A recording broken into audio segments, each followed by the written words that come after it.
Muy buenas tardes, compañeras y compañeros. A nombre del maestro Alfonso Cepeda Salas, secretario general del Sindicato Nacional de Trabajadores de la Educación y senador, les damos la más cordial bienvenida a esta segunda etapa del Programa Nacional de Formación Continua del Sindicato Nacional de Trabajadores de la Educación. Este día continuamos con los trabajos del diplomado, la evaluación formativa desde los campos formativos en la nueva escuela mexicana, impartido por el Centro de Estudios Educativos y Sindicales de la sección 54 de Sonora. A nuestro agradecimiento a los secretarios y secretarias generales de las secciones participantes, a los compañeros representantes del Comité Ejecutivo Nacional del Sindicato Nacional de Trabajadores de la Educación, a la doctora Beatriz Cota Ponce, rectora del Centro de Estudios Educativos Sindicales de la sección 54 de Sonora, al doctor Marco Ramírez Carrizosa, secretario técnico del CEIS, a las maestras y los maestros inscritos en el diplomado, a los coordinadores generales seccionales, a los equipos académicos de cada sección sindical, así como a la Comisión Organizadora Nacional que hoy está presente. Estaremos en la conducción y moderación de este módulo la maestra Adriana de Jesús Villa Huizar y una servidora, Rosa María Hernández Madero. Compañeras y compañeros, muy buenas tardes. Este diplomado, como ustedes lo han venido observando en los banners que estuvieron saliendo previamente al inicio de esta sesión, tiene como objetivo capacitar a los educadores para comprender, diseñar y aplicar estrategias de evaluación formativas que promuevan el desarrollo integral de los estudiantes mediante la implementación de métodos innovadores y efectivos en los distintos campos formativos, contribuyendo así a una educación humanista, inclusiva y significativa en el contexto de la nueva escuela mexicana. El objetivo de esta reunión es revisaremos el módulo 1 denominado Introducción a la Evaluación Formativa, el cual está estructurado por 4 sesiones. Hoy abordaremos las sesiones 3 y 4.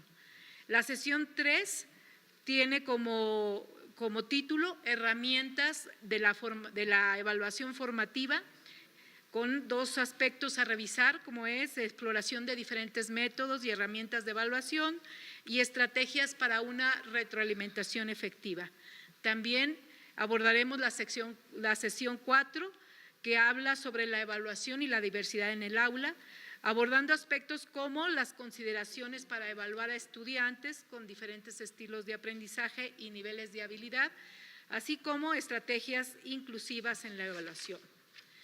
Para abordar estos temas, me voy a permitir presentar a ustedes a la doctora Yoko Lisset Gutiérrez Esparza y al doctor Antonio Cota Contreras. Ellos son miembros del equipo académico del Centro de Estudios Educativos y Sindicales de Sonora, ponentes responsables del módulo 1, sesiones 3 y 4. Presentamos también y agradecemos a los compañeros intérpretes que nos auxiliarán con la lengua de señas mexicana, la maestra Yetlanetsi Félix Quintana y el maestro Daniel Martínez Gámez. Me voy a darles lectura de una breve síntesis curricular, ya que ustedes también anteriormente al inicio de esta sesión lo han estado observando, pero sí me gustaría que ustedes sepan que la doctora Yoko Lisset Gutiérrez Esparza cuenta con estudios de maestría y 2 doctorados, uno en educación y otro en docencia. Además, cuenta con un postdoctorado en docencia. Tiene una experiencia profesional muy amplia, ya que ha sido docente de educación primaria, de educación superior y de posgrado. Actualmente es también supervisora de educación primaria. De igual manera, comparto con ustedes una breve síntesis curricular del doctor Antonio Cota Contreras. El doctor Antonio Cota Contreras es licenciado y es ingeniero y también cuenta con una maestría en educación y una maestría en tecnología educativa, así como un doctorado en educación. Tiene una amplia experiencia profesional, ya que se ha desempeñado como docente de educación primaria, de educación secundaria, ha sido director y supervisor. Es catedrático también de maestría y doctorado y actualmente labora como jefe de sector de educación primaria. Antes de ceder el uso de la voz a nuestros compañeros ponentes, les reiteramos la importancia del registro de asistencia que cada coordinador general seccional les debe hacer llegar. De igual manera, solicitamos su valiosa colaboración para responder la encuesta de valoración que nos retroalimenta para el mejoramiento del trabajo de cada módulo de este diplomado. Al término de las intervenciones, los expositores darán respuesta a las preguntas que surjan derivadas de sus exposiciones, para lo cual les solicitamos atentamente se las registren en el chat. Ustedes ya han conocido este procedimiento. Cedemos, pues, el uso de la palabra a nuestros compañeros académicos del 6 y agradeciendo de antemano su valioso apoyo. Muchas gracias. Buenas tardes. Adelante.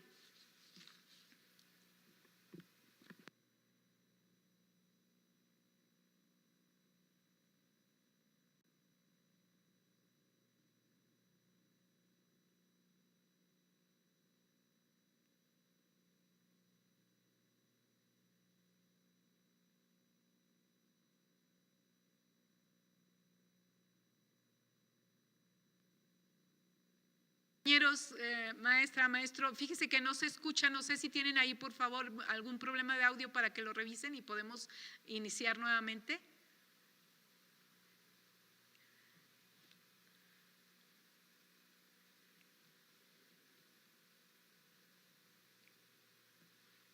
Sí, bueno, hace un rato estábamos probando y se oía perfectamente, seguramente por ahí ahorita resolveremos ese problema técnico.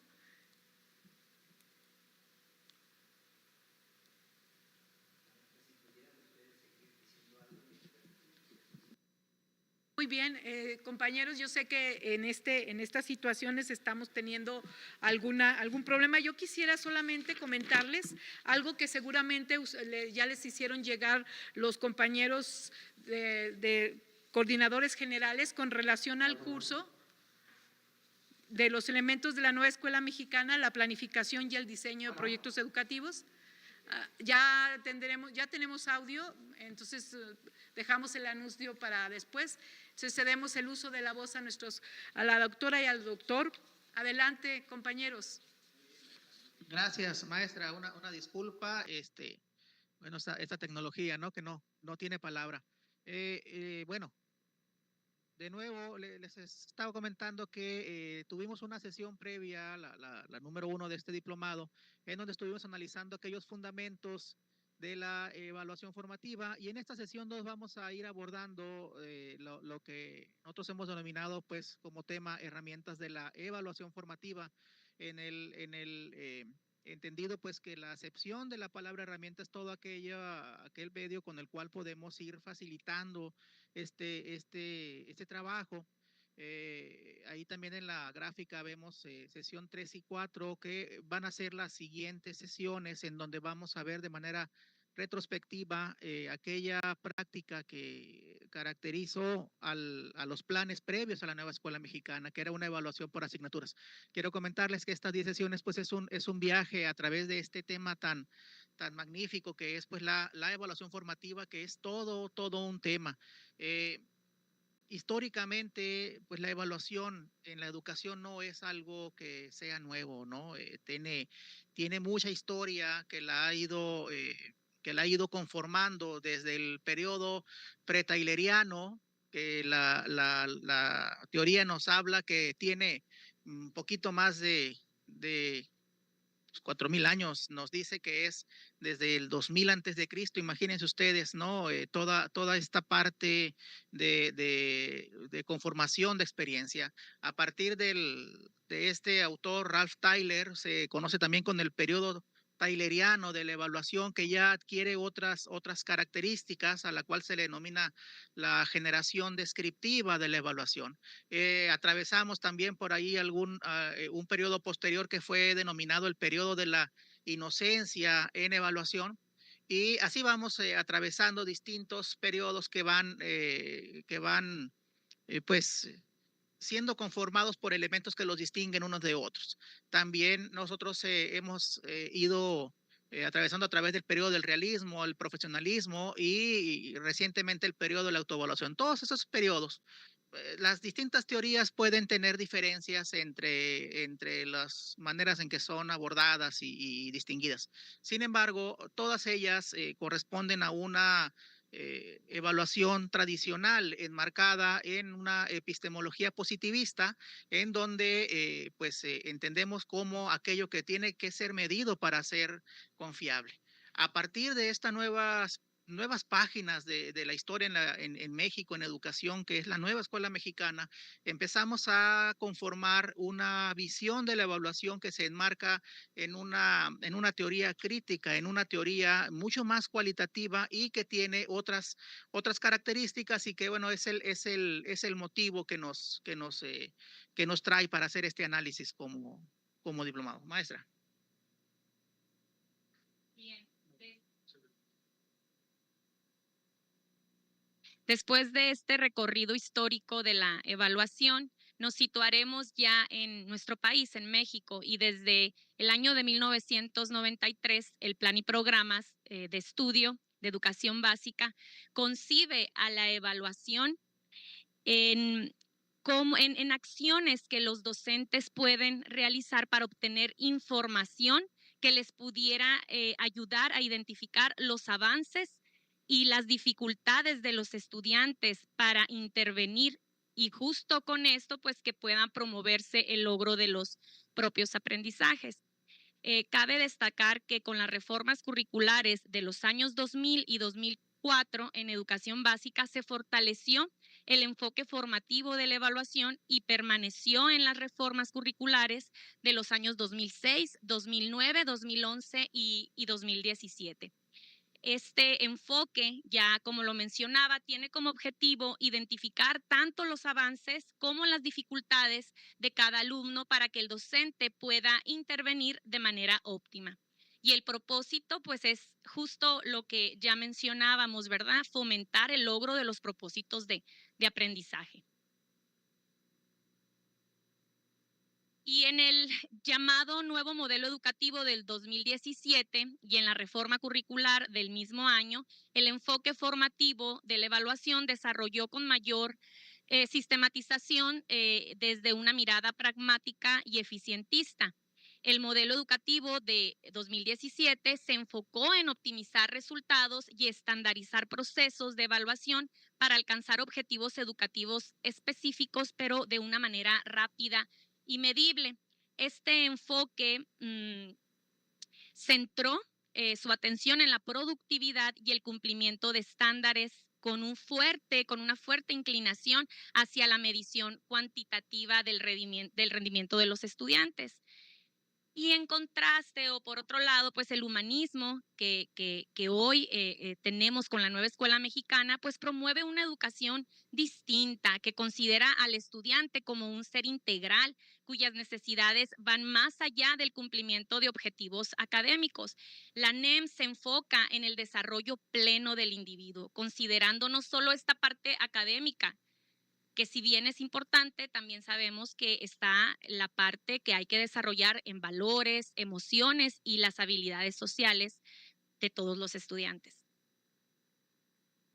Y bueno, es justamente este enfoque integral del humanismo el que permea en esta transformación curricular que tenemos como práctica a través de la nueva escuela mexicana. Esta evaluación formativa perdura y sobre todo, y eso es algo de lo más trascendental, que se distancia de las propuestas anteriores al considerar que es acorde con el conjunto de principios y orientaciones de este nuevo plan de estudio. Es una propuesta pues que tiene fundamentos en el pensamiento didáctico crítico y encuentra eco en las epistemologías del sur, en el material que conformó Paulo Freire, sobre todo, ¿no? Y sobre todo también que esta propuesta de evaluación se asume fundamentalmente en este pensamiento didáctico crítico que se aleja del positivismo, de lo que es necesario ser medido para ser validado. Este enfoque contrasta con otros planos educativos, pues que suelen adoptar esa mirada pragmática y eficientista que caracterizó a los planes previos a la nueva escuela mexicana, orientados hacia la sistematización y a la medición de resultados, lo que puede limitar esta práctica evaluativa pues a una herramienta de control y sobre todo de productividad.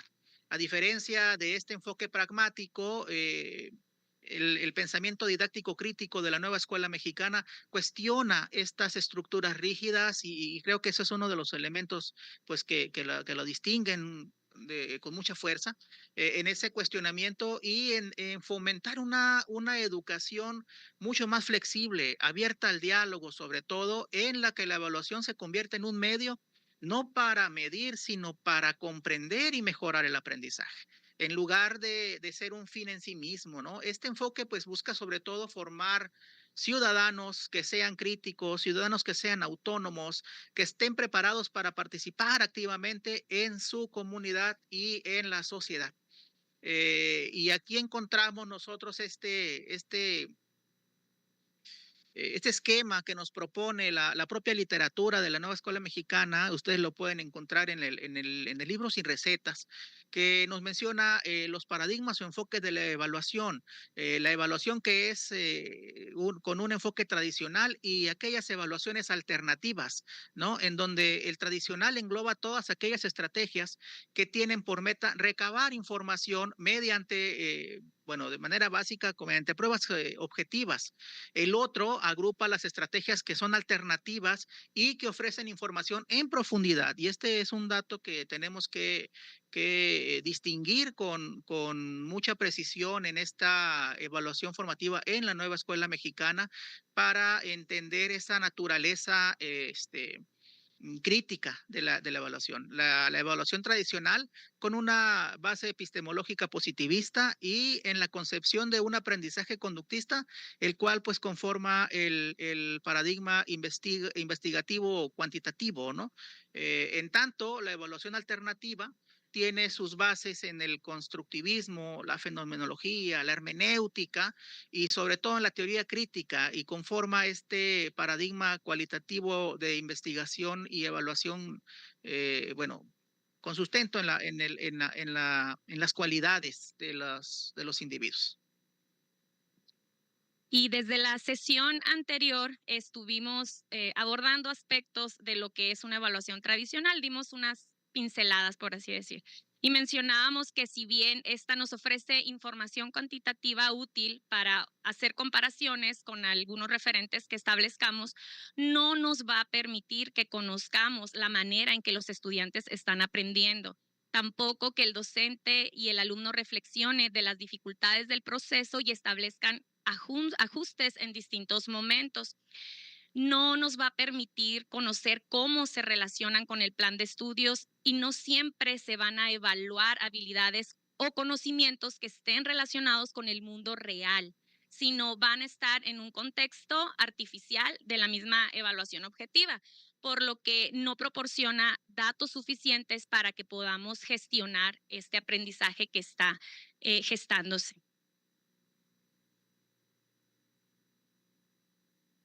Por otro lado, como bien mencionaba el doctor Héctor, tenemos esta otra tipo de evaluación que es la alternativa y surge porque busca ir más allá de las pruebas tradicionales y estandarizadas, como los exámenes de opción múltiple o las evaluaciones escritas. Y en lugar de centrarse en medir el conocimiento memorizado, la evaluación alternativa lo que hace es enfocarse en evaluar el aprendizaje, pero de una manera más integral, considerando las habilidades prácticas, el pensamiento crítico, la creatividad, la capacidad de aplicar lo aprendido en situaciones reales. Y con este movimiento se gestaron dos orientaciones de rasgos diferentes para realizar la evaluación formativa. La primera de ellas es la sajona, que surgió en Inglaterra, en Estados Unidos principalmente, y donde se establece una serie de formatos para llevar a cabo la evaluación formativa, pero intentándole dar un matiz de cierta objetividad sin olvidar el acompañamiento tan importante que debe estar haciendo el docente. También, pues ahí es donde surge, pudiéramos decir, las rúbricas, la elaboración de los ensayos, las presentaciones. Por otro lado, otra de las orientaciones que fundamentan esta evaluación formativa fue la francófona, que esta surgió en Francia, Suiza, en algunos países de Europa, y reconoce que si el alumno no logra generar un proceso de auto y correflexión sobre su proceso de aprendizaje, pues sencillamente no estará en condiciones de comprometerse para realizar alguna actividad que le permita mejorarlo. Por ende, esta orientación propone implementar ejercicios de autorreflexión, de autoevaluación y coevaluación como técnicas para que se logre un compromiso y motivación en el estudiante. Y bueno, es justo en esta diferencia en donde nosotros tenemos que ubicar a la evaluación de la nueva escuela mexicana con ese enfoque integral, con ese enfoque humanista. Hay un material, Aispuro, es la autora, que lo pudimos encontrar en la bibliografía por ahí, que venía como parte de los exámenes de promoción en algún momento. Después ya no lo logramos ubicar en esas bibliografías, pero describe con toda claridad lo que representa el humanismo para la nueva escuela mexicana. Vean en este cuadro, que también lo encontramos en el libro Sin Recetas, particularmente en en el de la fase 5, que es el que nosotros utilizamos para preparar este material, las características de la evaluación tradicional y alternativa, con algunos de los elementos por ahí bueno, en este caso contempla el cuadro, las muestras, cuáles son las diferencias entre las muestras que se recuperan en la evaluación tradicional contra la evaluación alternativa. En la evaluación tradicional, pues se habla de pruebas que son medibles, que son objetivas, mientras que en la evaluación alternativa hablamos de experimentos, debates, portafolios. Sobre todo son muestras en donde el alumno adquiere un papel activo, ¿no? Incluso, si ustedes recuerdan por ahí en el principio pedagógico, Evaluar para Aprender del 2011, dice de manera puntual y específica que el docente es el encargado de realizar la evaluación, mientras que en esta otra mirada de la evaluación, pues el centro es el alumno, y es quien tiene que estar involucrado para que se logre en este desarrollo integral del ser humano. Los juicios evaluativos en la evaluación tradicional son aquellos que se basan en la recopilación de información recabada, pero de manera objetiva, metódica, metodológicamente pulcra, ¿no? Para poder interpretar las puntuaciones que van a dar lugar a los juicios posteriores. Mientras que en la evaluación alternativa, estos juicios surgen a partir de la observación del docente, de los pares y sobre todo del alumno como eje, que es de donde parte este hecho evaluativo. La focalización, y pareciera ser como un término prohibido en la nueva escuela mexicana. Bueno, lo interesante es que aparece el término en este material, que nos dice que en la focalización de la evaluación tradicional es centrar en la mirada en la puntuación del estudiante con relación a la del grupo. Es decir, si él, qué puntuación obtuvo con respecto a las medias o a las distintas puntuaciones estadísticas del resto de los compañeros. Mientras que en la evaluación alternativa, esta focalización se centra sobre todo en el estudiante a la luz de sus propios aprendizajes. No encuentra el referente con el compañerito de al lado ni con el resto de los compañeros, sino en el desarrollo integral del individuo, de cada uno de los individuos que conforman la comunidad de aprendizaje. Los informes que dan lugar a partir de la evaluación tradicional son aquellos donde el evaluador presenta el conocimiento mediante una puntuación, mediante un número fundamentalmente, ¿no? Un promedio y a partir de ahí pues vamos nosotros elaborando esos juicios de valor.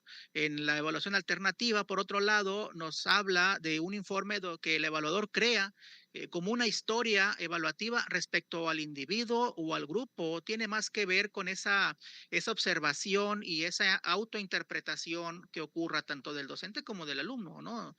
¿Qué ocurre con la generalización? Bueno, las puntuaciones en la evaluación tradicional, y este es algo fundamental, las puntuaciones pueden ser generalizables, pueden ser inferibles para otras, a partir de la muestra para otras poblaciones, ¿no? ¿Y cuál es la diferencia con esta evaluación alternativa? Que esas interpretaciones del individuo no son posibles de generalizarlas con respecto a otro compañero, insisto, ni con el grupo en su conjunto, con la comunidad. Es decir, cada individuo tiene una historia y tiene un desarrollo integral que se diferencia del desarrollo del compañerito, de la compañerita, y eso es importante. Mientras que también la parte de los agentes que intervienen, les decía, en la evaluación tradicional, el encargado de llevarla a cabo es el docente porque así estaba definido en la teoría que nos regía.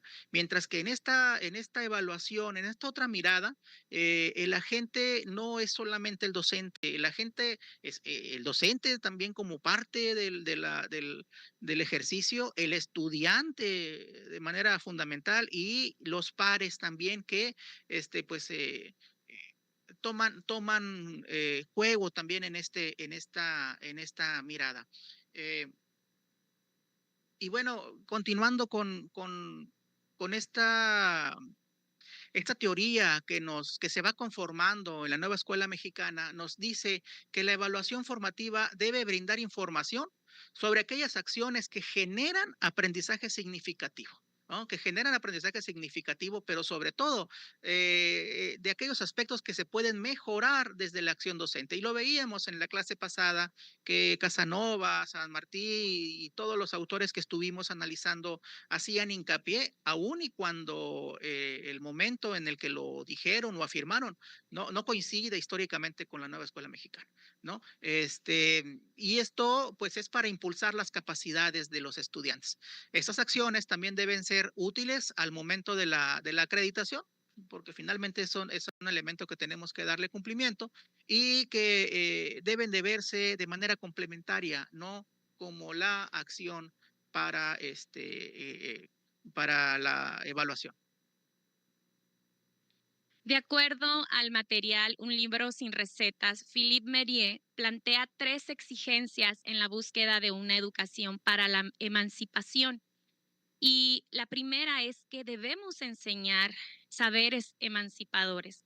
Y consiste esto en que formemos estudiantes con pensamiento crítico. Recuerden que el pensamiento crítico ya lo hemos estado analizando en consejos técnicos anteriores sobre la importancia del desarrollo de este tipo de pensamiento, que los haga más autónomos y que también tengan compromiso social para que comprendan su realidad y actúen para transformarla.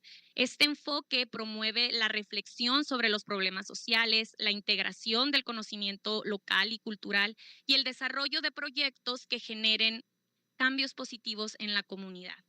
Y en el contexto de la nueva escuela mexicana, los saberes emancipadores buscan una educación inclusiva y democrática, orientada a formar ciudadanos que estén comprometidos con la justicia social y con el bienestar del colectivo. Otra exigencia para lograr este tipo de educación sería compartir valores, y para ello es importante que tengamos claro o que reconozcamos lo que es la alteridad, lo cual consiste en valorar y respetar las diferencias de cada persona. Es por eso que es importante que con nuestros alumnos estemos fomentando la empatía, el diálogo y la inclusión, que son valores muy indispensables para poder desarrollar la nueva escuela mexicana. Y es fundamental también para el bien común, ya que permiten una convivencia armónica, la toma de decisiones justas y la construcción de una sociedad solidaria, donde todos participen y se vean beneficiados, pues, del bienestar que construyan colectivamente. La última exigencia sería también la formación para el ejercicio de la democracia, que no es algo nuevo, ya hemos estado trabajando esto en modelos anteriores. ¿Qué es lo que nos toca hacer? Promover los valores y principios democráticos con nuestras niñas y nuestros niños, como la participación, el diálogo, la equidad, el respeto y la toma de decisiones colectivas. La escuela, entonces, con esto se va a convertir en un espacio donde los estudiantes aprendan a ser ciudadanos activos, que sean críticos y responsables, capaces de colaborar y contribuir al bienestar común. Y para lograr o para perfilarnos en este tipo de educación, es necesario que podamos partir de estos tres aspectos, que son simbolizar, postergar y cooperar. El primero, simbolizar. Según Mérier, al involucrarse en esta construcción simbólica, los estudiantes no solo comprenden mejor el entorno en el que están, sino que también van a desarrollar la capacidad de interpretar y dar sentido a sus experiencias. Esta labor implicará ofrecer espacios educativos ricos y estimulantes, donde niñas y niños puedan explorar y transformar su comprensión de la realidad, fomentando así, vuelvo a hacer énfasis, un pensamiento crítico, creativo, que les permita interactuar con el mundo de una manera reflexiva y significativa. Este mismo autor define simbolizar como transformar experiencias directas en aprendizajes significativos mediante la reflexión, el lenguaje y la representación. Y un ejemplo que pudiéramos dar en la escuela sería, por ejemplo, el de plantar semillas en un huerto escolar y observar su crecimiento. Creo que muchos docentes hemos podido hacer esa práctica con nuestras niñas o nuestros niños en algún momento, ¿no?, de nuestra carrera. Y esto les sirve para que los niños puedan observar el crecimiento, en base a eso reflexionen sobre el proceso, lo describan con palabras y también, ¿por qué no?, a través de representación de dibujos, y aprendan conceptos como es la germinación. Esto les va a ayudar a dar un sentido a la experiencia y conectar con valores como el cuidado de la naturaleza y la paciencia, que es lo que comentaba el doctor Héctor cuando se refería a aprendizajes significativos. Y este mismo libro, Sin Recetas, nos plantea este cuestionamiento que ustedes están visualizando en la pantalla, sobre una reflexión de la puesta en práctica de la simbolización como herramienta que nos permita profundizar en un ejercicio pedagógico enmarcado en la nueva escuela mexicana. Entonces les pedimos, los invitamos para que entren a este ejercicio a través del QR que pueden visualizar, y que nos puedan compartir qué actividades, qué acciones hacen ustedes en el aula que permita esta simbolización de la que estamos hablando. Mientras ustedes se expresan, nos comentan qué es lo que ustedes hacen en el aula, pues les comento que una acción que muchos de ustedes de seguro realizan son los diarios de aprendizaje, donde los estudiantes registran sus experiencias, sus reflexiones, sentimientos incluso sobre actividades que realizaron en la jornada escolar, transformando esas vivencias en aprendizajes significativos. También, por ejemplo, están los mapas conceptuales. Los mapas conceptuales que son, pues, diagramas que representan visualmente conceptos aprendidos y su resolución con la vida cotidiana, son también muy, muy útiles para lograr esta parte de la simbolización. Ahora, todos estamos relacionados con los proyectos comunitarios. porque es parte de este nuevo modelo, de esta nueva propuesta. Y ahí pues se involucra a los estudiantes en proyectos que respondan a necesidades locales, promoviendo la reflexión sobre sus experiencias y aprendizajes. Con una simple reflexión que hagamos en nuestra clase, dedicar un tiempo para que las niñas, niños y adolescentes puedan reflexionar sobre qué actividades fueron más significativas en el día. Y esto, créanme que va a dar sentido a lo que ellos aprenden. También a todos los que realizan los talleres de arte pueden también incorporar expresiones creativas como pintura o teatro, y ahí pues estamos facilitando también la comprensión simbólica.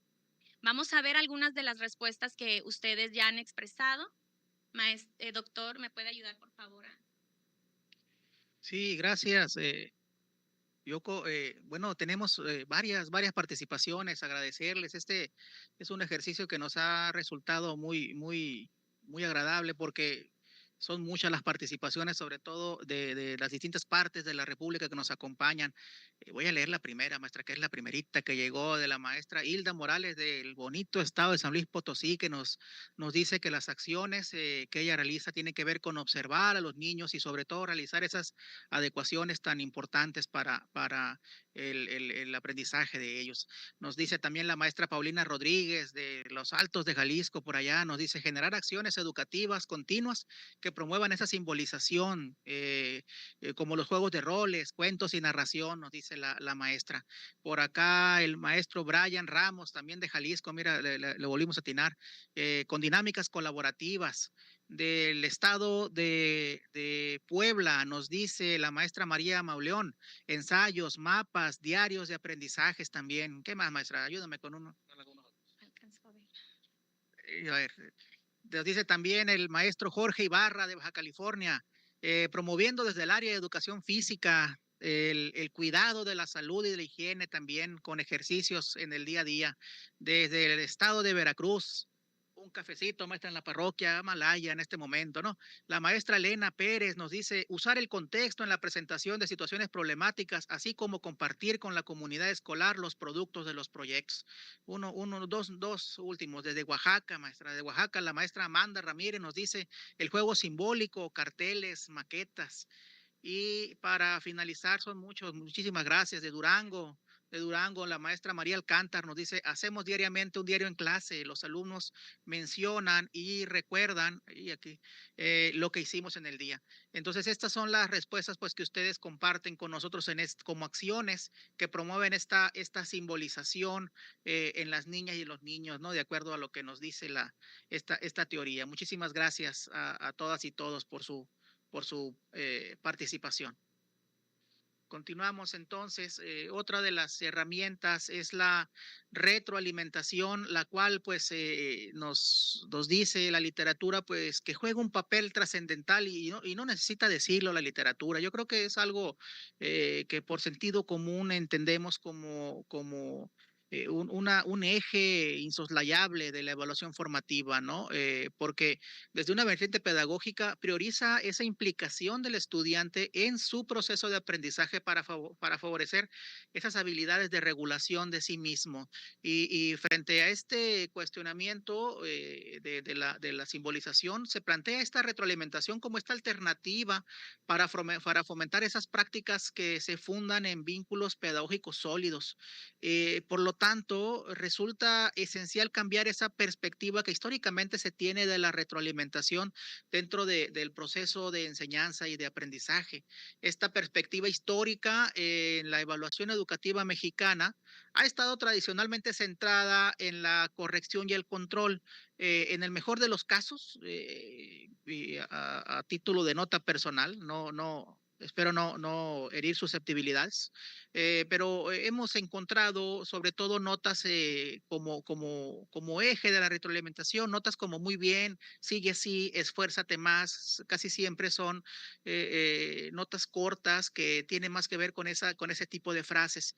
Se ha utilizado principalmente como una herramienta que señala los errores e intenta ajustar ese rendimiento del estudiante, en lugar de convertirse en un medio para apoyar ese crecimiento y el aprendizaje, ¿no? Entonces, esta visión sí limita la retroalimentación a un proceso correctivo y es lo que queremos evitar en esta nueva mirada de la nueva escuela mexicana para convertirlo en un vínculo pedagógico positivo entre docentes y los estudiantes. Eh, la otra herramienta es la postergación, eh, que esta parte, bueno, habrá quien coincida con esta lámina. Vean, Bauman nos dice que en los tiempos actuales, Bauman es el autor de la modernidad líquida, ¿no? Nos dice que en los tiempos actuales aborda el síndrome de la impaciencia como una característica de esta época contemporánea, ¿no? Marcada por la rapidez y la búsqueda de gratificación instantánea. En alguna lectura por ahí que hicimos, nos hablaba que en los tiempos en donde el libro era el mecanismo de transmisión de conocimientos que teníamos que leer, sí o sí, porque no había ni teléfonos ni instrumentos de ese tipo, eh, la, la, el sostenimiento del ojo en la hoja, pues tenía un impacto a la hora del sentido del tiempo del ser humano. Ahorita en esta sociedad de hipervínculo donde los jóvenes y los que ya tenemos juventud acumulada también, pues estamos en el teléfono mucho tiempo del día y brincando de página en página, vamos al WhatsApp, nos cansa, vamos al Instagram, nos cansa y vamos a otro y así vamos por la vida. Eso va creando este síndrome de la impaciencia que promueve el consumo rápido y la satisfacción inmediata, lo cual pues también sí llega a afectar esas relaciones interpersonales, nuestros comportamientos y nuestras expectativas, ¿no? Entonces hay que trabajar esa falta de tolerancia hacia cualquier proceso que requiera tiempo o esfuerzos prolongados. Y te digo, habrán de coincidir conmigo algunos que en el aula eso lo vemos cada vez con más frecuencia, ¿no? Y la otra herramienta es la narración. Y bueno, particularmente estábamos armando el material y me pareció maravillosa porque son herramientas que son de fácil aplicación en la educación y tienen que empezar a formar parte de nuestro día a día, ¿no? La narración es ese ejercicio que permite reconocer los aprendizajes cotidianos, así como la creación narrativa del yo infantil, de las marcas identitarias y de las identitarias, perdón, y de las historias de vida y por supuesto de la formación escolar. Mediante esta actividad narrativa permitimos a los estudiantes significar su realidad pues desde sus propias perspectivas, ¿no? Que eso tiene que ver también con esta formación integral. Lo que favorece la construcción de sentidos de realidad al interpretar sus vivencias desde la intimidad o familiaridad individual. Con la narración, las niñas y los niños recrean las experiencias de formación que pueden ir más allá del contexto de lo escolar y vincularse con aquellos otros espacios de socialización. Y la literatura nos dice al respecto que con la narración, niñas y niños recrean experiencias de formación que pueden ir más allá de lo escolar.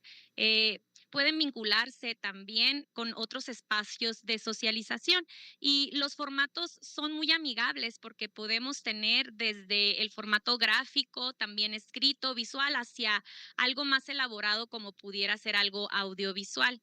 Y en este sentido, pues se vuelve un recurso que facilita la obtención de información metacognitiva acerca de los siguientes aspectos, como por ejemplo, cómo están aprendiendo nuestros estudiantes, cuáles son los medios que ocupan, cómo enfrentan estas dificultades que tienen a lo largo del proceso, qué diferencias y semejanzas identifican en sus ritmos de aprendizaje, cómo articulan y comunican sus ideas, qué de los contenidos están aprendiendo y qué otras habilidades están desarrollando. Todos estos cuestionamientos los podemos deducir con este tipo de herramienta. Y pues podemos encontrar distintos, como ya les decía, tipos de narración. En este caso, por ejemplo, lo que es la narración gráfica. Y creo que todos estamos también familiarizados que es una forma de contar historias que combina imágenes y texto para transmitir un mensaje de manera visual y atractiva. Y la utilizamos para representar ideas, sucesos o conceptos. ¿Y cuáles son los beneficios que podemos encontrar en el estudiante? Les va a permitir que expresen su comprensión de forma más creativa y personalizada, al tiempo que también van a reforzar su habilidad para sintetizar y organizar la información. Y también les va a ayudar a ver de manera más concreta cómo los conceptos que están viendo en clase pues se interrelacionan. Y para el docente estarán de acuerdo conmigo que proporciona una forma alternativa de evaluar la comprensión de los estudiantes, especialmente útil cuando se busca identificar el pensamiento detrás de las respuestas que están plasmando. Las narraciones gráficas también hacen más visibles las ideas y posibles malentendidos, facilitando que nosotros como docentes podamos intervenir de manera temprana y precisa para reorientar ese proceso que estamos llevando a cabo de enseñanza-aprendizaje. Y algunos ejemplos son como los que vemos aquí en la diapositiva. Puede ser un cómics, una historieta, novelas gráficas, infografías, tiras cómicas. Por otro lado, también tenemos lo que es la narración escrita. La narración escrita es una forma de contar historias o describir eventos utilizando exclusivamente, en este caso, pues palabras y texto. Y los beneficios es que van a permitir al estudiante expresar sus pensamientos de forma libre y creativa, además de fortalecer su habilidad para reflexionar sobre lo que aprenden. Muchos de ustedes ya expresaron en el formulario que lo llevan a cabo. Y pues esto va a fomentar una actitud más activa y comprometida hacia su propio aprendizaje, ¿no? En el caso de los niños y en el caso de los docentes, nos va a proporcionar una visión más holística del desarrollo del estudiante, lo cual va a ayudarnos para que ajustemos la enseñanza a las necesidades de cada uno. Y tenemos cuentos, novelas, ensayos narrativos, diarios personales que muchos de nosotros pues estamos llevando a cabo, crónicas periodísticas, entre otras.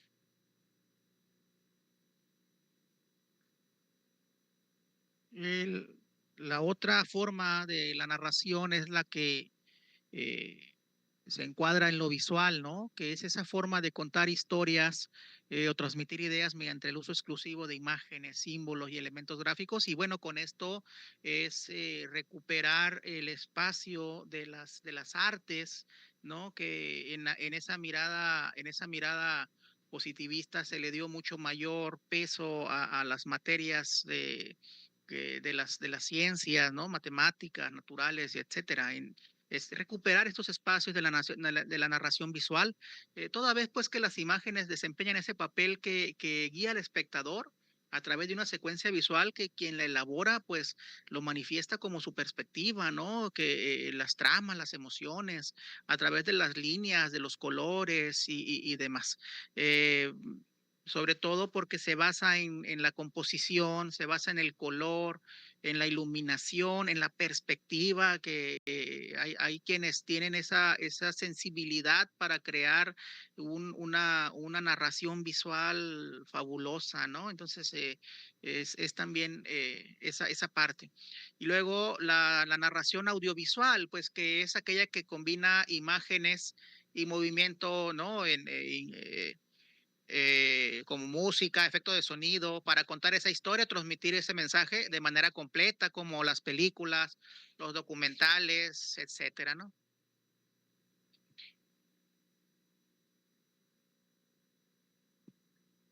Bien, y finalmente tenemos la otra herramienta que es la de cooperar. Adelante. Y una de las bases del bien común es la cooperación. En ella se enraizan valores como la solidaridad, la reciprocidad, la empatía, el respeto mutuo y al mismo tiempo se hace latente la preocupación por el otro. La cooperación se convierte en un elemento que fortalece la construcción del aprendizaje. Y estos valores son esenciales para que podamos promover un ambiente en el que cada persona se preocupe por el bienestar de los demás.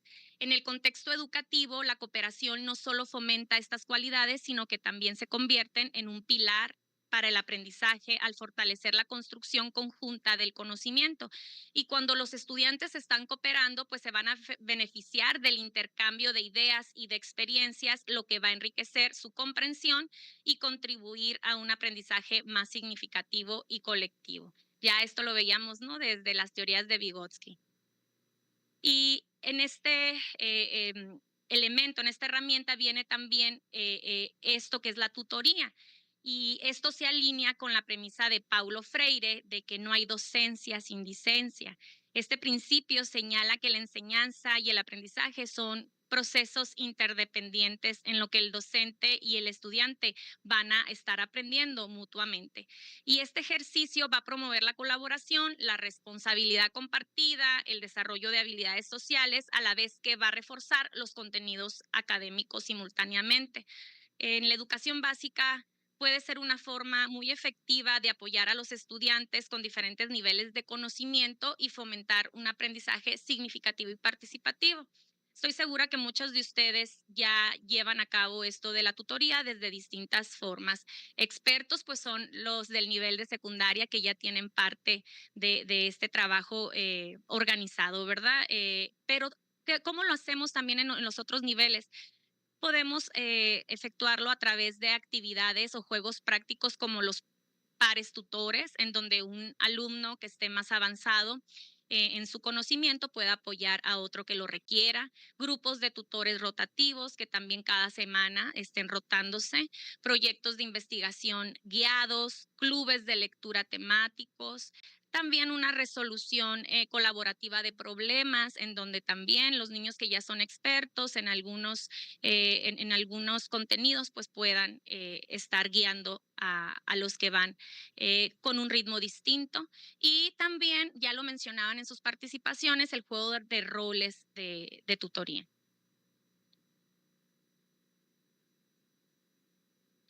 Y bueno, continuando con este viaje emocionante a través de tantas herramientas que nos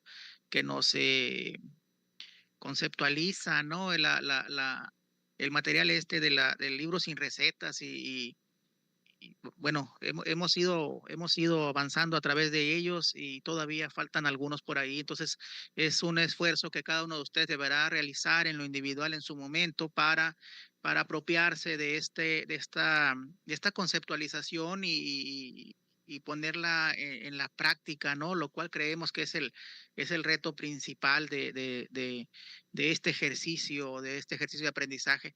En esta herramienta que es el diálogo, pues representa ese motor de la tutoría, ¿no? Como una herramienta cooperativa y que, bueno, cumple con esas premisas de la nueva escuela mexicana del humanismo, ¿no?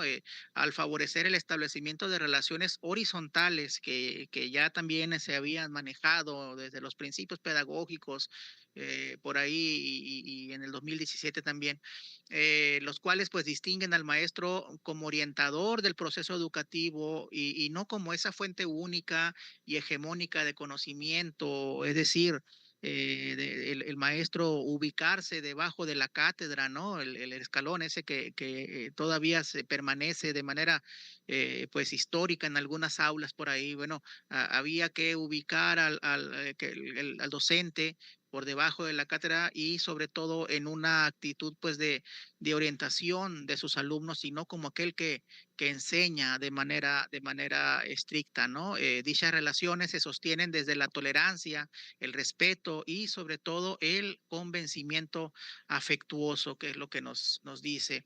Eh, aquí es importante entender estos, bueno, le llama principios pedagógicos también este documento, que es el ser humano tiene la capacidad de ser enseñante y aprendiz en todo momento, donde pues hay que reconocer que todos, sin importar el rol, pues tenemos algo que enseñar y sobre todo algo que aprender en esa humildad. Pues humana, ¿no? De reconocer que no somos los poseedores del conocimiento de manera absoluta, sino que el que está enfrente de nosotros, de la edad que sea, de la condición que sea, pues tiene algo que mostrarnos también para nuestro propio aprendizaje y desarrollo. El aprendizaje parte del interés por aprender, aunque en repetidas ocasiones dentro del aula no sea así, subrayando pues que el verdadero aprendizaje se enciende cuando hay un interés genuino, que es la tarea que nos toca como maestros, encender ese interés en nuestros alumnos para que ellos pues se encaminen hacia un aprendizaje que sea significante para ellos. Se enseña lo que se conoce, nadie da lo que no tiene, dice el otro dicho, ¿verdad?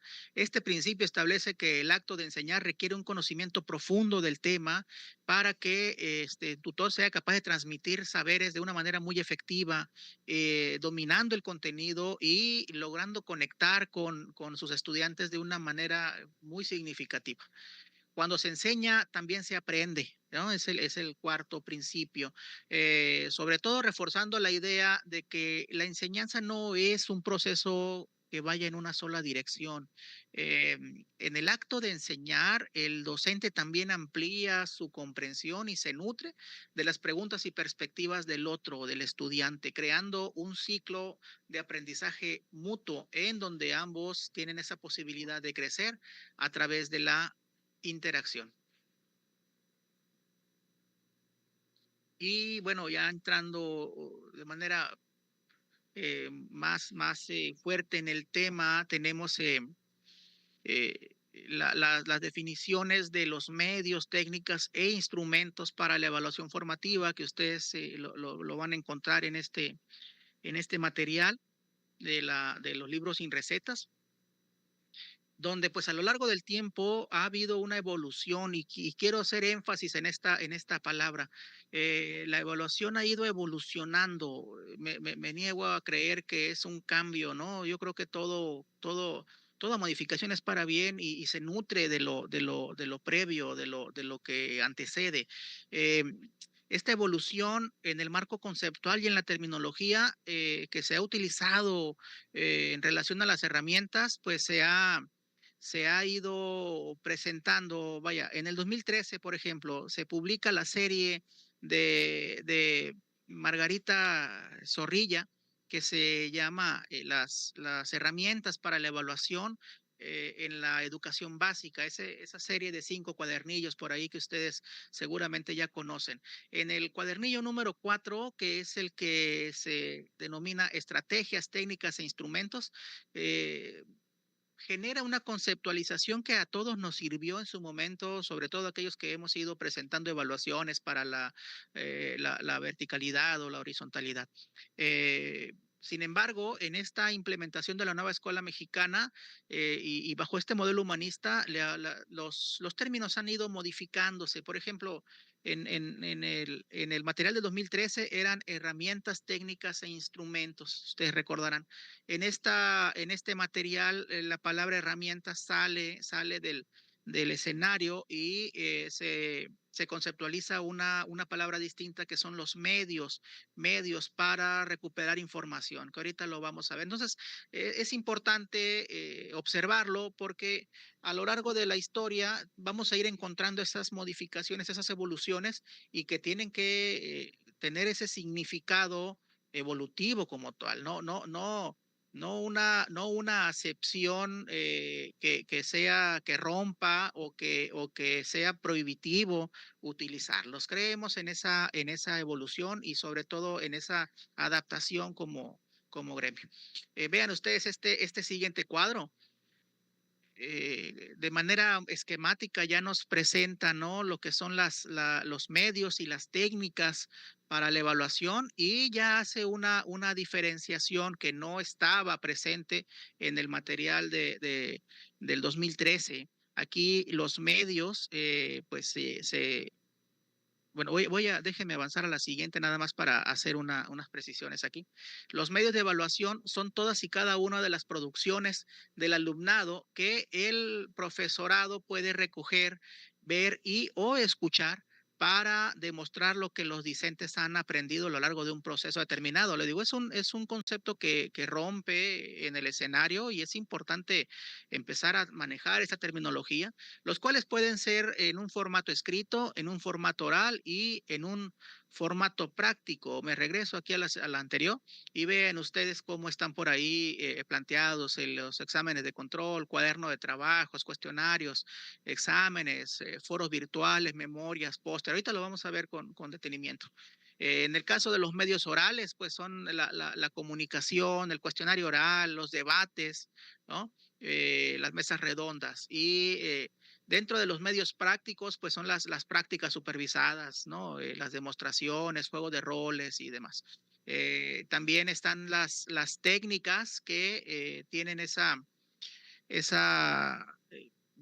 subdivisión ahí, que son aquellas técnicas en las cuales el estudiante no interviene y esas otras en donde el estudiante participa. Entonces es importante ir conociendo este material para que vayamos apropiándonos de esta nueva conceptualización desde el material que se genera a partir de la nueva escuela mexicana. Entonces me voy a avanzar. Maestra, creo que te gané una diapositiva, maestra. Vamos optimizando tiempo. Bien, pues vamos a darle a la siguiente para ya ir de lleno entonces con los medios escritos. Tenemos aquí a la carpeta colaborativa, que es una herramienta de evaluación donde los estudiantes trabajan juntos para compilar trabajos, reflexiones y actividades. Y esta nos ayuda para promover el aprendizaje colaborativo y la retroalimentación entre pares. Puede ser que algunos ya tengan estas carpetas en sus aulas. También otra sería el estudio de casos, en donde se hace un análisis profundo de situaciones reales o ficticias, donde los estudiantes apliquen teorías y conceptos y les ayuden a resolver problemas, desarrollar habilidades de pensamiento crítico y toma de decisiones. También tenemos por aquí el portafolio. Estamos muy familiarizados con el portafolio porque ya, como bien lo decía el doctor, pues ya ha sido algunas herramientas o algunos de estos que ahora los conceptualizamos como medios, pues ya los veníamos utilizando en nuestra práctica. Y el portafolio, pues es una compilación de trabajos seleccionados por el estudiante que evidencian su progreso y logros, permitiendo una evaluación continua y personalizada. Más adelante vamos a entrar con más precisiones de este. También tenemos el examen, que es la prueba que evalúa conocimientos específicos de manera puntual, generalmente mediante preguntas de respuesta cerrada para medir el dominio de contenidos específicos. El ensayo, que es un texto escrito en el que el estudiante va a analizar, va a argumentar y reflexionar sobre algún tema que ya haya visto en clase, demostrando su comprensión profunda y capacidad de expresar también sus ideas. Tenemos el póster, que es una representación visual que sintetiza información relevante sobre un tema, fomentando la capacidad de comunicar de forma gráfica y también, pues este debe de ser atractivo. El cuaderno de trabajo o el cuaderno de notas, que es otra herramienta que también nos ha apoyado mucho, donde los estudiantes documentan su aprendizaje diario, facilitando con esta la autoevaluación y el seguimiento de su proceso. Incluso nos sirve también para identificar las prácticas del mismo docente. Y los proyectos que pues son nuestra base, ¿verdad? Que es la actividad de evaluación que involucra la creación de un producto o se soluciona un problema promoviendo la aplicación práctica de conocimientos y de trabajo autónomo. Y bueno, continuando con con los medios escritos, pues tenemos por ahí otros que son el foro virtual, la prueba objetiva, el cuestionario, la memoria. Y aquí nos brinca una inquietud, teniendo tantos ingredientes, ¿cómo es que tenemos un libro sin recetas, verdad? Y a mí me gustaría que nos ayudaran ahí en el chat que han estado participando, cómo combinar esta cantidad increíble de medios, de herramientas, de instrumentos para una receta que no es receta, ¿no? Es creo es el reto de en qué momento y bajo qué condiciones y circunstancias vamos a ir seleccionando cada uno de ellos, cuáles de ellos han utilizado ustedes, ¿no? Que es algo que nosotros, al menos de manera particular, les comento en el acompañamiento que estamos iniciando, en este caso en el sector en el que trabajamos, que nos interesa ir viendo sobre todo qué herramientas, bueno, qué medios, qué instrumentos son aquellos que sí utilizan y no con el afán eh, fiscalizante, ¿no? Sino ese afán de ir entendiendo cómo se va conformando la práctica en la nueva escuela mexicana. Otro de los de los medios, pues son el informe, el trabajo escrito. Y vean ustedes qué tremenda cantidad, ¿no? Bueno, hicimos esta presentación, ¿no? Con el afán de enciclopedista, ¿no? Ya ustedes los estarán trabajando más adelante también como parte del diplomado, pero pues lo más importante es abordarlos en la práctica, que les sirvan a los alumnos que nosotros atendemos, ¿no? Y sobre todo que permeen hacia el desarrollo integral de cada uno de ellos. Es importante mencionar que estamos viendo los medios, pero estos medios en algunos momentos se convertirán también en instrumentos y esta precisión la hace un libro sin recetas para que, pues, si notan que también los retomamos en los instrumentos, pues sepan que así es, ¿no? Tiene esta dualidad. Bien, también tenemos los orales y podemos mencionar la comunicación, que es la interacción verbal en la que se transmite información, donde estamos transmitiendo ideas, emociones y se favorece el intercambio de conocimientos y la creación de un diálogo activo entre los participantes. Podemos encontrar lo que es la exposición, que ahora cada vez es más común tener este medio, que es presentación verbal estructurada donde un estudiante o un grupo va a exponer un tema ante una audiencia destacando habilidades de organización y claridad en la transmisión de estas ideas. También la ponencia, que es una disertación pues que es formal en la que el estudiante presenta sus ideas, sus argumentos o investigaciones sobre un tema específico, usualmente pues en un contexto académico. ¿Y por qué no? Es importante que también fomentemos este tipo de medio en los alumnos de educación básica. Y el cuestionario oral, que es la evaluación donde el docente realiza preguntas de forma oral, permitiendo evaluar la comprensión y la capacidad de respuesta del estudiante de una manera que sea espontánea y también directa. Continuando, podemos destacar la discusión grupal, que es una dinámica de evaluación en la que los estudiantes van a interactuar y debatir sobre un tema, fomentando el desarrollo del pensamiento crítico, que ya lo hemos venido enfatizando, la argumentación y la escucha activa, que es tan importante. Y las simples preguntas de clase son un método que el docente al realizar preguntas abiertas a los estudiantes durante la clase, pues incentiva la participación, la reflexión y la demostración de los conocimientos que ellos ya han adquirido de una manera rápida y espontánea.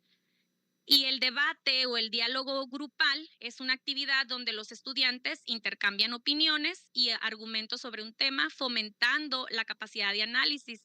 Y algo que es muy importante es también el respeto a los diferentes puntos de vista. Finalmente, tenemos la presentación oral, que es la exposición en la que el estudiante presenta un tema o proyecto ante un público, demostrando su habilidad para comunicar ideas de manera clara. Y esta pues es muy parecida a la que ya mencionábamos a la exposición. Y tenemos la mesa redonda, que es ya una discusión estructurada en la que varios participantes exponen sus perspectivas sobre un tema, promoviendo la escucha activa, la argumentación y el respeto a la diversidad de opiniones. Fíjate, maestra, que aquí una participación, ay, no, que no se me pierda, que no se me pierda, de la maestra Fabiola, bueno, Fabiola, para no decir que dice que pues para eso es la autonomía curricular, ¿no? Que es el maestro el que decide en qué momento y bajo qué condiciones los utiliza cada uno de ellos. Y creo que es uno de los comentarios muy asertivos y completamente en línea con esta idea de la nueva escuela mexicana. Muchísimas gracias a todos por su participación en el chat aquí. Muy intenso ahí las participaciones, ¿no? En cantidad. Y bueno, los otros medios son aquellos medios prácticos que también creemos que son una de las herramientas que debieran cobrar mayor relevancia, porque a través de ellas pues se atiende sobre todo a aquellos alumnos que necesitan estar en acción, pero también evidencian la parte contextualizante, la parte activa del alumno, como es la práctica supervisada, la demostración, los juegos de roles o role playing, ¿no? En la práctica supervisada, un ejemplo es quizás cuando los estudiantes de uno de los grados, de sexto grado, realizan actividades de apoyo comunitario en un centro de cuidados infantiles, digamos, cercano ahí a donde se ubica la escuela, como parte de uno de sus proyectos. Bajo la supervisión de sus maestros, pues los alumnos ayudan a los niños del centro y en prácticas como la lectura de cuentos, elaboración de tareas, y cuando se lleva a cabo esta interacción, pues el docente puede observar cuáles son aquellas actitudes, aquellos elementos que resalten para generar ese juicio, para poder conformar esa evaluación que ayude a que el alumno sea mejor alumno, mejor persona y mejor ser humano, ¿no? Digo, ejemplos hay muchos, este es solamente uno que nosotros podemos plantear en esta ocasión.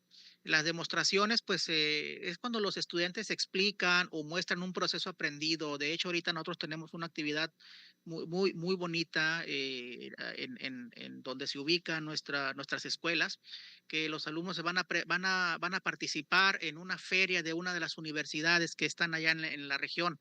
Y quiero comentarle, nosotros nos ubicamos en la sierra de Sonora, en la Sierra Alta, la Sierra Media, y es un reto allá, sobre todo la parte de los traslados por la geografía.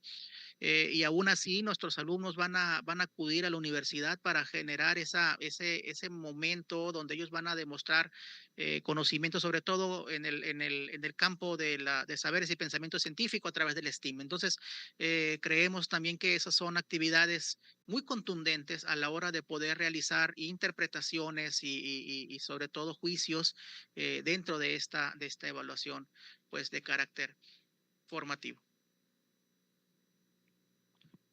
Por otro lado, bueno, las anteriores eran los medios, ¿no? Que son a través de los cuales se obtiene o se recoge información. Las técnicas en este caso se dividen, decíamos, en aquellas donde el estudiante no interviene y aquellas donde el estudiante participa, ¿no? Y bueno, ¿cuáles son esas donde el estudiante no interviene? Tenemos quizás por ahí como ejemplo, bueno, no quizás, ¿no? Los tenemos el análisis documental y de producción, que es la revisión de trabajos personales y grupales, pues que realiza el propio docente. Por otro lado está también la observación, que es la observación directa del alumno, la observación del grupo, la observación sistemática como técnica de recogida, ¿no? de información o de evaluación. Está también el análisis de grabación de audio y video, que también es una herramienta muy poderosa que nos puede brindar información valiosa a la hora de tener elementos que se nos pueden escapar de una observación momentánea. En el paneo visual podemos perder de vista algunos elementos que resulten valiosos, y a través de herramientas multimedia, pues imagínense ustedes la riqueza, ¿no? que nos provee el contar con ellos. Y tenemos la técnica donde el estudiante sí participa y creo que esta es la crucial, ¿verdad? De la nueva escuela mexicana, de la evaluación formativa, porque aquí es donde encontramos la autoevaluación, que es un proceso en el que los estudiantes reflexionan y valoran su propio desempeño, aprendizaje y área de mejora. fomenta la autonomía, la autorreflexión y la responsabilidad en el propio aprendizaje de ellos, que esa es una parte indispensable, permitiendo que ellos mismos identifiquen sus fortalezas y los aspectos que se deben mejorar. Y pues esto está totalmente alineado con un enfoque integral y formativo en la nueva escuela mexicana. También tenemos la otra técnica que es la evaluación compartida o colaborativa, que es un proceso en el que ya participa también el docente, es decir, está el docente y estudiante y participan juntos en la valoración de algún aprendizaje. Implica entonces el intercambio de opiniones y la construcción conjunta de criterios de evaluación, lo cual es muy importante que haya claridad en estos criterios desde un inicio. Y lo que promueve la corresponsabilidad, el diálogo y también promueve la reflexión. Y esta forma de evaluación fortalece el sentido de comunidad que tanto buscamos en la nueva escuela mexicana, también fomenta la autoevaluación y la evaluación entre pares y está alineada con los valores que ya les mencionaba, sobre todo el aprendizaje colaborativo. Y también está la evaluación entre pares, que pudiéramos decir que ya la conocemos como la coevaluación, donde los estudiantes van a revisar y valorar el trabajo de sus compañeros y esto va a promover la crítica constructiva porque va a estar basada en respeto, el diálogo y el aprendizaje colaborativo, ya que los alumnos van a reflexionar sobre el desempeño de otros y reciben también retroalimentación de sus pares. Y esta técnica va a ayudar a desarrollar empatía, responsabilidad y autonomía. Tenemos ya como parte de esta clasificación lo que son los instrumentos de evaluación. Y los instrumentos de evaluación se definen como las herramientas que tanto el profesorado como el alumnado utilizan para plasmar de manera organizada la información recogida mediante una determinada técnica de evaluación. Y pues podemos mencionar algunos instrumentos como son las listas de cotejo, que son instrumentos que contienen una serie de criterios o tareas que se deben cumplir en un proceso de enseñanza-aprendizaje y se utilizan para verificar de manera sencilla si los estudiantes han logrado o no ciertos aspectos específicos de su aprendizaje. Sin embargo, con la nueva escuela mexicana se nos plantea que ampliemos estas listas de cotejo y que no sea solamente para que el docente las esté respondiendo, sino que también empoderemos al alumno con una lista de cotejo para que se autoevalúe y no solamente quedarnos en el se logró o no se logró, sino también agregarles una columna más donde podamos poner alguna reflexión, algo que el alumno tenga que argumentar sobre ese aspecto, sobre todo si no se logró, ¿verdad? También los portafolios, ya mencionábamos que es esta colección de trabajos y evidencias del estudiante que va a mostrar el progreso, logros y reflexiones a lo largo del tiempo y van a permitir una evaluación integral y continua en su desarrollo académico y personal. Y es importantísimo que tengamos en cuenta que el portafolio del alumno no va a ser un folder donde vamos a ir archivando las copias que se van haciendo diariamente o los trabajos o ejercicios. Tenemos que incitar al alumno para que él mismo vaya seleccionando aquellas producciones en donde están viéndose o evidenciándose fortalezas o a lo mejor dificultades, es decir, aquellos que sean realmente significativos. ¿Qué es lo que podemos decir también de los portafolios? Que los portafolios requieren de la retroalimentación de ustedes como docentes, es decir, un escrito en donde ustedes especifiquen alguna orientación para el alumnado y no solamente quedarnos, como ya decía el doctor Héctor, con una felicitación, porque si bien la felicitación va a incidir en el aspecto de la autoestima, no nos va a potencializar tanto en la mejora del aprendizaje. Entonces es importante que el portafolio pues tenga estas evidencias que les comento significativas, que también estén estas listas de cotejo, estas rúbricas, estos instrumentos que el mismo alumno los puede utilizar de autoevaluación, también algunas otras que sean coevaluación para irlo fortaleciendo. Las guías de observación son estas herramientas que establecen los aspectos específicos a observar en el comportamiento, en el desempeño, en la interacción de los estudiantes. ¿Qué sugerencia pudiéramos dar en las guías de observación para no quedarnos en modelos anteriores? que estas guías de observación también sean aplicadas para el alumno y no solamente sea el docente el que las esté desarrollando. Les recomendamos que puedan observar todas las propuestas que tiene Sergio Tobón en correspondencia a este tipo de instrumentos, porque ahí van a poder encontrar este toque diferente que requiere la nueva escuela mexicana para hacer un proceso de evaluación más autorreflexivo y más empoderado en el alumno.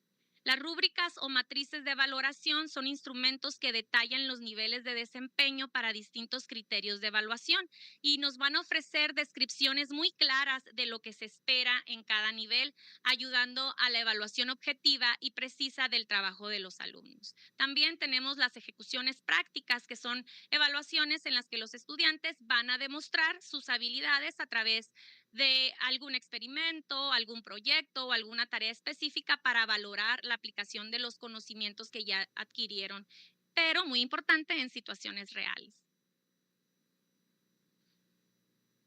Y bueno, dado que la enseñanza y la evaluación son un proceso continuo, es posible considerar que la resolución de casos, la concreción de proyectos, los informes de investigación o de práctica son al mismo tiempo instrumentos para la evaluación. Y nos decía ahorita Yoko, pues que hay medios que también son considerados, es factible considerar los instrumentos.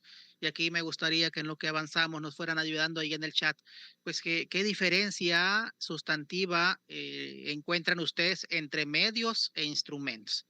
¿Qué diferencia sustantiva encuentran ustedes entre medios e instrumentos de la evaluación de acuerdo a estas conceptualizaciones de la nueva escuela mexicana?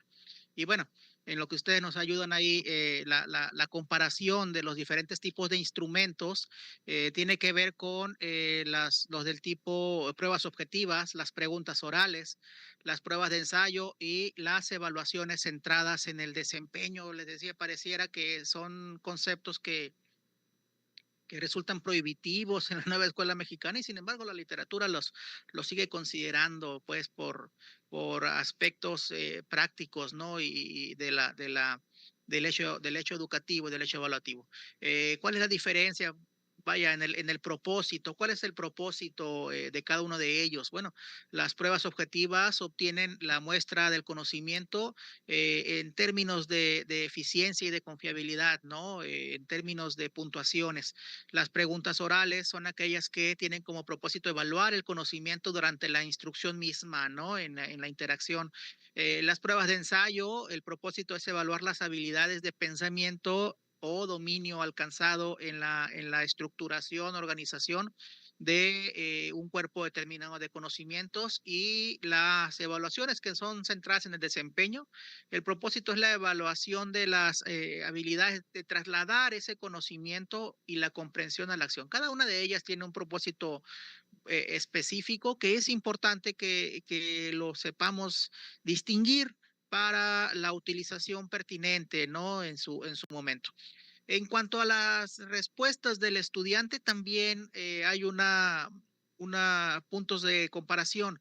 Las pruebas objetivas tienen como finalidad, pues, eh, identificar la lectura, la capacidad para recordar datos, para seleccionar elementos de los que se le presentan en los instrumentos, ¿no? Bueno, los instrumentos de prueba. Mientras que en las preguntas orales, la comparación tiene que ver con la manera en que responde de manera oral a las preguntas que se le plantean. En las pruebas de ensayo es sobre todo la parte de la organización de la información, cómo compone él con la información que tiene hasta ese momento una respuesta estructurada y lógica en términos de lo que se le está preguntando. Y en las evaluaciones centradas en el desempeño tienen que ver con la planeación, con la construcción y sobre todo proporcionar una respuesta original, que eso implica pues habilidades complejas. En el siguiente de los casos, ¿cuáles son las ventajas de cada uno de los instrumentos? Bueno, la ventaja de las pruebas objetivas es su eficiencia.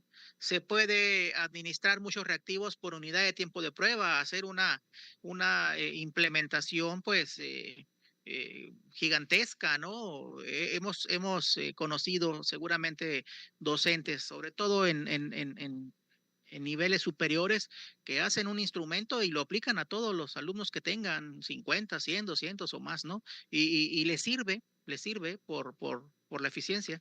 En las preguntas orales, pues es la vinculación de la evaluación a la instrucción de manera sincrónica, ¿no? En el mismo momento que se está dando, se está generando esta vinculación. Las pruebas de ensayo pueden medir esos resultados cognitivos que son, que evidencian complejidad, ¿no? En su respuesta, y esto es lo deseable a la hora de implementar. Y las evaluaciones centradas en el desempeño, esas nos proporcionan evidencia abundante de si el alumno posee o no habilidades de desempeño a la hora de estar en esa situación de evaluación.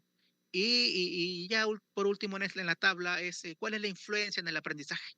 Bueno, en cuanto a las pruebas objetivas, el énfasis en el recuerdo fomenta sobre todo la memorización, aunque también pueden fomentar habilidades de pensamiento, ¿no? Si el instrumento está construido, pues con una metodología por ahí sólida. Las preguntas orales estimulan la participación durante la instrucción, eh, y sobre todo que el docente puede obtener la retroalimentación inmediata acerca de lo que él compartió con sus alumnos y lo que ellos recuperaron de esa interacción con él. Las pruebas de ensayo son, pues, la influencia tiene que ver con el fomento de las habilidades de pensamiento y el desarrollo de habilidades de composición escrita, ¿no? No todos los alumnos tienen esas habilidades y bueno, seguramente con los que lo han utilizado han detectado alumnos con esa facilidad que tienen para generar respuestas complejas a través de ese instrumento.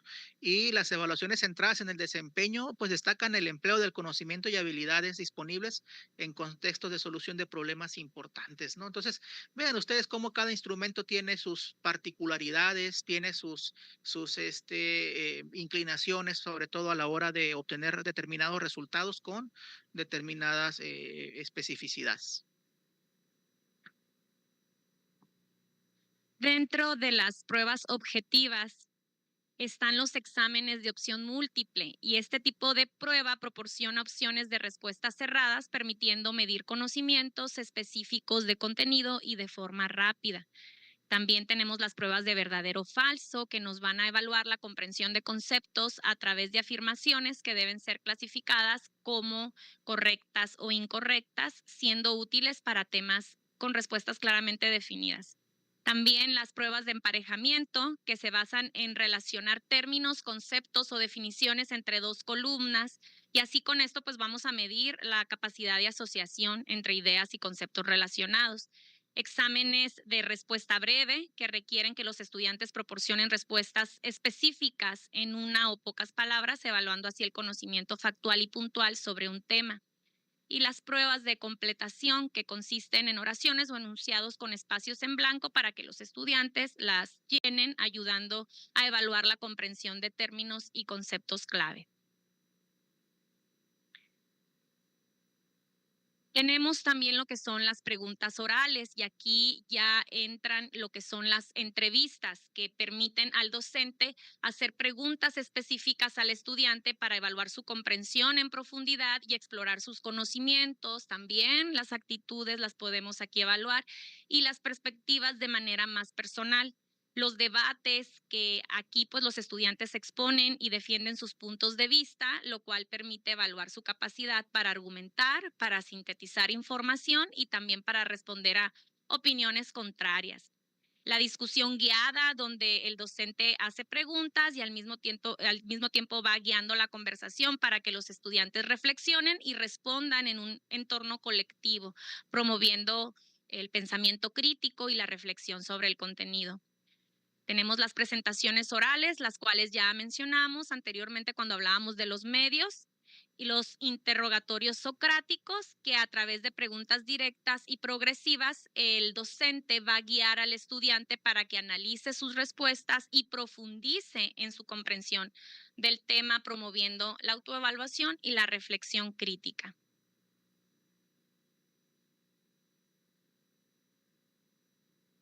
tenemos dentro de las preguntas orales, ¿no? Son Sí. las pruebas de ensayo. Están los ensayos abiertos, las preguntas de desarrollo, los análisis de casos. Cada uno de ellos pues tiene sus particularidades y sobre todo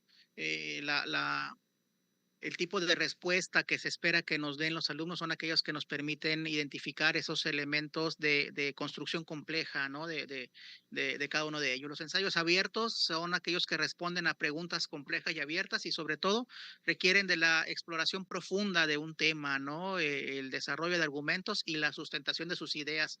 ¿Cuáles son los niveles apropiados? Pues bueno, no sabría decirles si son apropiados o no, pero la utilización de ellos, pues seguramente nos van a dar respuestas increíbles en nuestros alumnos a partir de su utilización.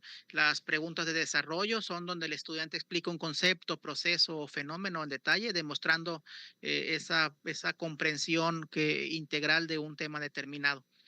Los análisis de caso, que son herramientas muy potentes, pues tiene que ver con el análisis y resolución en un ensayo, en un caso específico, hipotético, histórico, donde se evalúa la capacidad para aplicar conocimientos teóricos a situaciones prácticas, ¿no?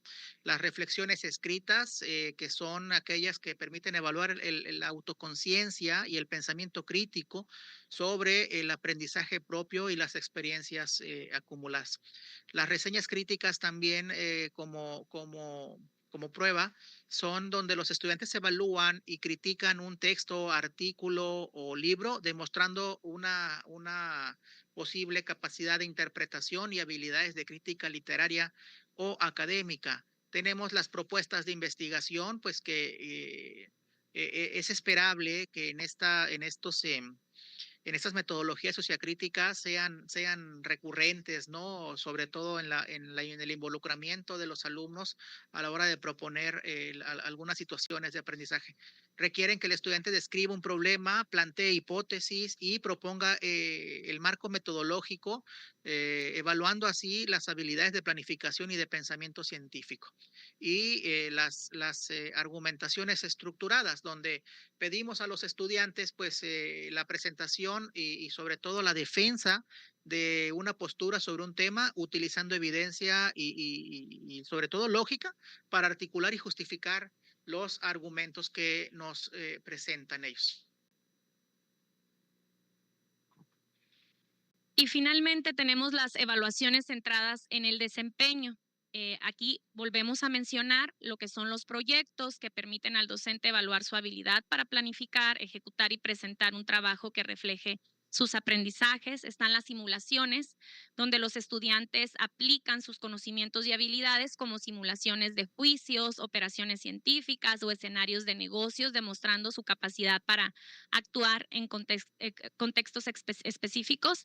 Las presentaciones, que ya anteriormente los mencionábamos dentro de los medios, los estudios de caso, que también ya los mencionamos, dramatizaciones o role playing, que también lo mencionó el doctor Héctor, los portafolios, que también lo mencionamos, experimentos o prácticas de laboratorio, que pues estas permiten evaluar cómo el estudiante va a aplicar el método científico para realizar experimentos, recolectar datos y analizarlos para presentar conclusiones. Y el desempeño en el campo, que son situaciones donde los alumnos van a realizar actividades fuera del aula, como en prácticas de campo, observaciones o intervenciones en la comunidad.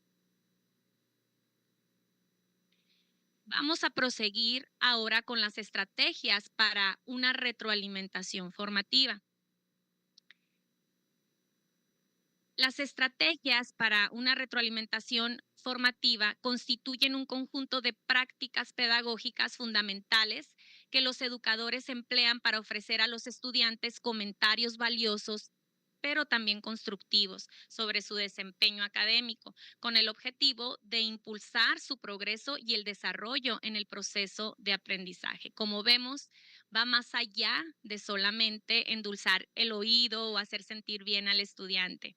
Esta retroalimentación pues no se va a limitar únicamente a evaluar los resultados finales de las tareas, y esto es importantísimo que lo tengamos en cuenta. Sino que va a enfocar en comprender y evaluar todo el proceso de aprendizaje que ha conducido a los niños a esos resultados. En este sentido, estas estrategias pues no solo van a apuntar o señalar los aciertos y las áreas de mejora, sino que también van a proporcionar orientación y recursos concretos para que los estudiantes puedan avanzar y superar obstáculos de manera efectiva. Es decir, la retroalimentación debe también llevar una propuesta de mejora. Y a continuación los invitamos para que a través de este QR puedan acceder al video donde Rebeca Anijovic, quien comenta que además que la evaluación tiene una función de acreditación, también visibiliza los saberes de los alumnos y les permite reflexionar e identificar sobre elementos de su proceso de aprendizaje. Está muy interesante esta opinión de este especialista en evaluación formativa, porque argumenta lo que es una retroalimentación de este tipo, dejando claro que va a ir más allá, como les decía, de motivar al alumno. También aborda la necesidad de que los criterios de evaluación sean públicos y sean transparentes desde un inicio, cuando empezamos un proceso de aprendizaje con nuestros alumnos, para que esto impacte en la autoevaluación y la coevaluación entre pares. Y finalmente aborda la necesidad de contar con instrumentos de evaluación como rúbricas, listas de cotejo, entre otros, que permitan ofrecer al alumnado una retroalimentación formativa. Sí, en esta ocasión decidimos esta estrategia, pues, es compleja, ¿no? La reproducción de videos, entonces les pedimos que nos ayuden con eso. Ustedes pueden acceder al video, son planteamientos muy potentes los que hace la doctora y bueno, seguramente que encontrarán eco en la manera en que ustedes ven y piensan, ¿no? La retroalimentación como herramienta de la evaluación formativa. Y siguiendo con este orden de ideas, el elemento fundamental de la retroalimentación tiene que ver con la claridad y sobre todo con la especificidad en los comentarios que hacemos a nuestros estudiantes. En lugar de llenarlo de elogios o críticas que sean genéricas. Recuerden ustedes que la parte del desarrollo integral tiene que ver con emociones, tiene que ver con todos aquellos elementos que en su momento escapaban al enfoque por competencias, ¿no? Tiene más que ver con conectar con el ser humano, ¿no? Desde el ser humano propio.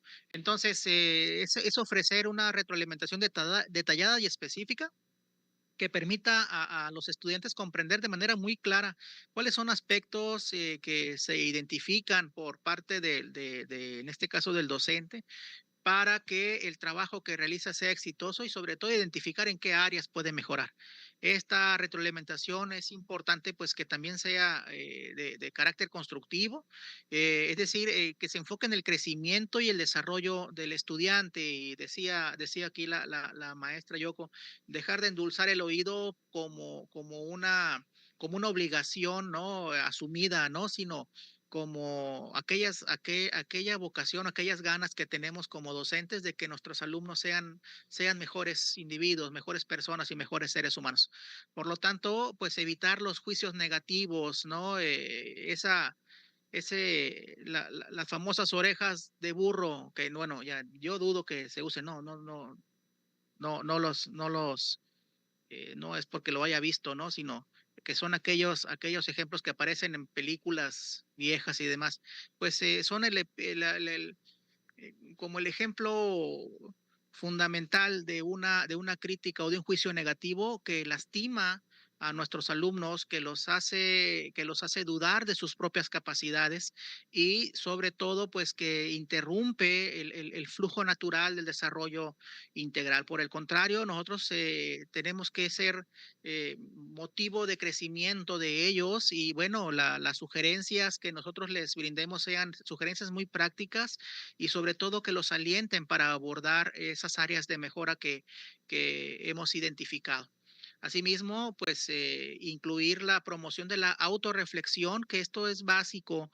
Si estamos apostándole al crecimiento integral del individuo, bueno, partamos del fomento de la autorreflexión, en donde les animemos a analizar de manera muy crítica el trabajo de ellos, identificar las fortalezas y sobre todo sus debilidades, estableciendo pues metas que sean específicas para mejorar, fomentando así también pues la autonomía, la responsabilidad en el proceso y empoderando a los estudiantes para que asuman ese papel activo en su propio desarrollo académico. Decíamos al principio, no es el docente el único responsable. Tenemos que lograr que nuestros alumnos se involucren de manera eh, pues completa en su propio aprendizaje y que sea una tarea compartida esto de la tarea evaluativa. Ya por último, tenemos un último video, igual les digo, en esta modalidad de análisis a través del QR. No quisimos hacer uso del recurso por cuestiones técnicas, pero también tiene ahí unos elementos bastante interesantes que nos va a narrar la maestra Yoko. En este video es importante que entren a observarlo porque está interesante ya que nos expone cómo es que debemos retroalimentar a los estudiantes o al menos las sugerencias para hacerlo de una manera pues más óptima. Menciona, por ejemplo, la misma autora que ya estuvo en el video anterior, que es necesario centrarse solo en algunos aspectos del desempeño o la producción para que el alumno pueda considerarlos. Es decir, no podemos acaparar muchos elementos porque esto va a ser abrumador para el alumno. Contribuir también a identificar las fortalezas, también aquellas que son zonas de desarrollo actual, pero también futura, para poder dar alguna orientación y que se pueda pues potencializar. Ofrecer preguntas para su reflexión, crear un ambiente de confianza es algo imprescindible para poder desarrollar el proceso de retroalimentación. El respeto y la aceptación del error, que ya lo hemos manejado también desde la sesión anterior, utilizando un lenguaje acorde a quien recibirá la retroalimentación. En verdad, los invitamos para que puedan ver más videos y también publicaciones de este especialista en evaluación formativa porque será de gran utilidad para su práctica. Y bueno, ya concluyendo este ejercicio, hemos transitado por las primeras dos sesiones. En la siguiente sesión, en la 3 y 4, de manera particular, vean ustedes el título, comprende las características de la evaluación por asignaturas y la retroalimentación específica en asignaturas. Y no faltó por ahí quien dijera, hey, las asignaturas no forman parte de la nueva escuela mexicana y ciertamente no están contempladas como parte de la organización del plan de estudios en la nueva escuela mexicana. ¿Por qué nosotros los estamos contemplando? Consideramos fundamental hacer esa distinción, porque la sesión 5 y 6 habla de manera particular de la evaluación en campos formativos y hay una diferencia abismal entre una y otra. Entonces, a partir de los diagnósticos que nosotros hemos ido recopilando en la práctica y que da lugar a este diplomado, tiene que ver con eso, con la idea. Pareciera ser que el docente está transitando la nueva escuela mexicana, pero continúa con una práctica aparentemente por asignaturas y esa es la parte interesante del ejercicio. Queremos hacer una mirada en retrospectiva de cómo se evaluaba en estos planes de estudio precedentes para poder aterrizar de manera ya muy específica en las sesiones posteriores en esa diferencia sustancial entre la evaluación en las materias del español, las matemáticas y en la evaluación por campos formativos que tiene características completamente distintas. Entonces, este es un recorrido bastante interesante, les digo, lleno de datos, lleno de elementos por ahí que si no estás analizándolo de manera, pues, muy recurrentemente o frecuentemente se van escapando. Entonces, si les queremos agradecer, pues la atención que nos preste, maestra Yoko, muchísimas gracias por tu acompañamiento y por tus aportaciones. Y sin más, pues le devolvemos los controles a las autoridades sindicales para ir cerrando esta bonita sesión. Muchísimas gracias y muy buenas tardes. Doctora Yoko Lisset y doctor Héctor Antonio Cota, por su destacada participación, por su destacada exposición. Pues yo, ¿qué más les digo? Ustedes han ya… ¿Sí no se escuchaba? ¿Ahora sí se escucha ya? Bueno, decirles Sí, pues gracias. que muy detallada su participación, muy importante. Les agradecemos que hayan ustedes sido los expositores de este módulo. Recapitulando, fueron ustedes expositores del módulo 1, de la sesión 1, 2, 3 y 4. Así que les agradecemos infinito su participación. Les agradecemos también a nuestros compañeros intérpretes de la lengua de señas mexicana. Por supuesto, reiteramos nuestro agradecimiento a la doctora Beatriz Cota Ponce, rectora del CEIS, y al doctor Marcos Hernández Carrizosa, secretario técnico de dicha institución, por su valiosa disposición, colaboración para que podamos todos nosotros ser partícipes de esta acción formativa. Yo quisiera hacerles un recordatorio, un comentario que seguramente algunos de ustedes ya lo saben porque se envió un comunicado a los secretarios generales donde se les informaba que atendiendo a las solicitudes y a las experiencias de los usuarios de la plataforma, que comentarles que se encuentra en actualización. Esta herramienta tecnológica está siendo ajustada, revisada a fin de optimizar la navegación con elementos de acceso más amigables, más rápidos y brindarles la garantía de una grata experiencia de formación profesional en la modalidad virtual. Además, ya sabemos que algunas maestras y maestros habían concretado sus primeros trabajos, sus primeras fichas, y en este sentido es importante recordarles y comunicarles que las actividades a realizar seguirán siendo las mismas, las que ya trabajaron con su dispositivo, y respetuosamente les solicitamos que las vuelvan a subir en los espacios correspondientes cuando puedan ya acceder a la plataforma. Les informamos también que todas estas medidas son para evitar incidentes en lo sucesivo y que el plazo para las actividades y entregar los trabajos de las sesiones 1 y 2 quedan reprogramadas para cerrar el día 30 de octubre. Además que el acceso de la plataforma la tendrán disponible nuevamente a partir del lunes 21 de octubre de este año, y sabemos que va a ser una experiencia más amigable, que ya no nos cause tanto estrés que no podamos ingresar o subir nuestros trabajos. Quiero reconocerles a todos ustedes, compañeras, compañeros, maestras y maestros participantes de este diplomado, el diplomado sobre la evaluación formativa desde los campos formativos en la nueva escuela mexicana, que por favor respondan las 2 encuestas digitales que les harán llegar sus coordinadores de sección. Ya lo dijimos en un principio, la de asistencia y la encuesta o el cuestionario de valoración. Quiero agradecerles también su paciencia por estos sucesos que tuvimos, y decirles que estaremos el día miércoles en el curso, con una sesión del curso, y el próximo jueves de la semana que entra también con el módulo 2 del diplomado.